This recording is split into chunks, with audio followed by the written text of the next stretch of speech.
The blade flashes. A young warrior stands inside a ruined temple. Broken pillars, cracked marble. The smell of salt and blood. Before him, something breathing. Not a woman. Not a monster. Both. Her hair hisses like a nest of snakes. Stone statues littered the floor. Warriors, kings, thieves. Thieves. Every face frozen in the same final expression. Terror. Medusa lifts her head slowly. Her eyes are not angry. They are tired. The warrior hesitates, just for a second. Then the shield tilts. The reflection shows her face. The sword falls. Silence. A head rolls across sacred stone. And just like that, the monster is dead. But here's the problem. Because Medusa wasn't born a monster. She was a priestess, a servant of the goddess Athena, a woman who took a vow of purity inside the most sacred temple in Greece. So the question begins to rot in the shadows of the myth. If Medusa was the victim, why did Athena curse her? Was it punishment? Or something far darker? Something that looks like cruelty, but might actually be protection.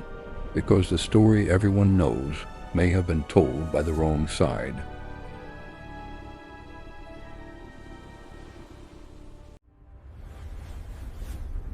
Unveil the legends. Before the snakes, before the statues, before the legend, there was a girl, Medusa, not immortal, not divine, just human. And according to the oldest whispers of the myth, she was beautiful, almost painfully beautiful. Hair like black silk, skin like polished marble. People noticed, men stared too long, women whispered. But beauty, in the world of Greek gods, was never a blessing, it was bait.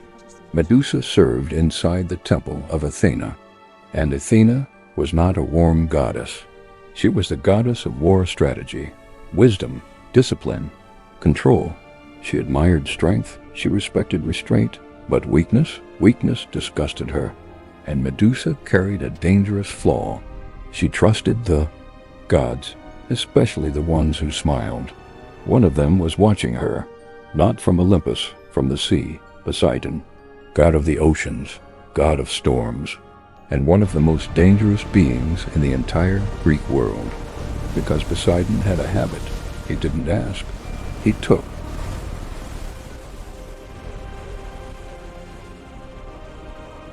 The night was quiet, too quiet. The temple doors groaned open. Heavy footsteps echoed through the sacred hall.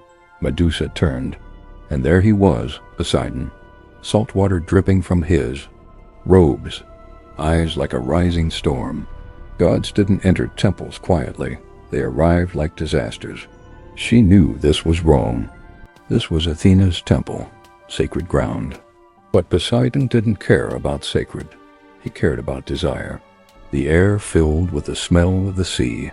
Fear crawled up Medusa's spine. Then it happened. In the very temple dedicated to Athena, Poseidon attacked her. Not gently, not romantically, violently. Marble floors scraped. Pillars echoed with struggle. And when it was over, the sea god left. Just like a storm passing over land. Medusa stayed behind, broken. But the worst part of the story, it hadn't even started yet, because Athena returned. And when the goddess saw what had happened inside her temple, she didn't punish Poseidon. She punished Medusa. The air froze. The curse began, Medusa screamed. Her hair twisted. Bones cracked. Skin hardened. The beautiful girl vanished. And something else crawled out of the wreckage. Snakes replaced her. Hair. Her gaze turned deadly. Anyone who looked into her eyes turned to stone. Just like that, the victim became the monster. At least, that's the version everyone remembers. But myths hide secrets, and this one might be hiding a very uncomfortable truth.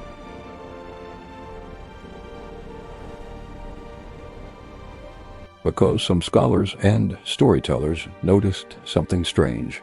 Athena's curse didn't just make Medusa hideous, it made her untouchable. Think about it. Before the curse, Medusa was vulnerable. a human woman in a world ruled by violent gods. After the curse, no man could approach her. No soldier could capture her. No king could claim her beauty. Anyone who tried turned into stone.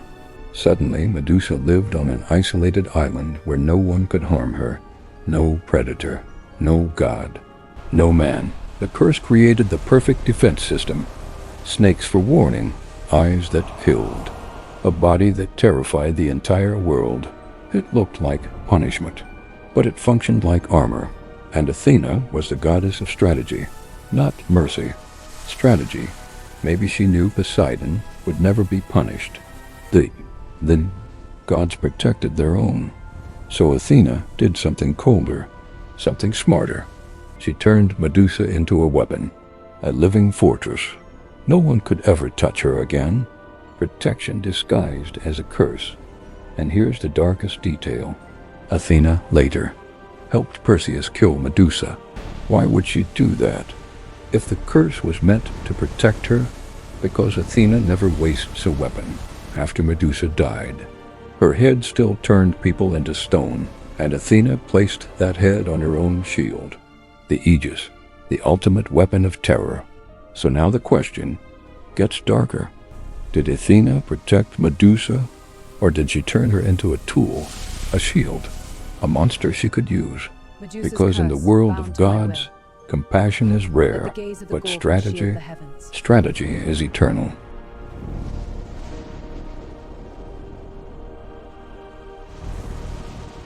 Medusa's story ends the way most tragic myths do.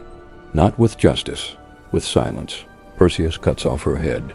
The monster dies, but something strange happens next. From Medusa's blood, two beings are born. Pegasus, the wings, horse of legend, and Chrysaor, a golden warrior born with a blade in his hand. Life from death, beauty from horror. Even in the end, Medusa creates miracles, and the irony cuts deep. The world feared her eyes, feared her snakes, feared the stone statues she left behind. But the real monsters were never her. Poseidon walks away untouched, a god above consequence. Athena gains a powerful weapon, Medusa's head mounted on her shield.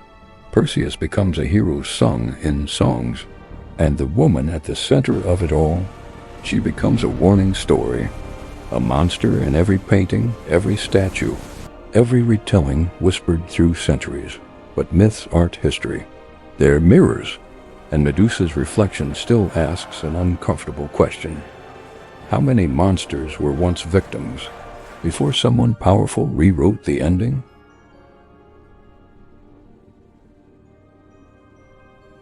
The Medusa myth leaves behind one brutal truth. Sometimes the curse isn't the punishment, it's the protection. And sometimes the hero is just the last person holding the sword. But there's another strange detail in Greek mythology. Because Medusa wasn't the only woman transformed into something terrifying by the gods. Another girl was turned into a spider by Athena herself. And her crime? She was simply too talented. Her name was Arachne, and her story might be even darker than Medusa's. But that is a myth for another night. Her threads unravel,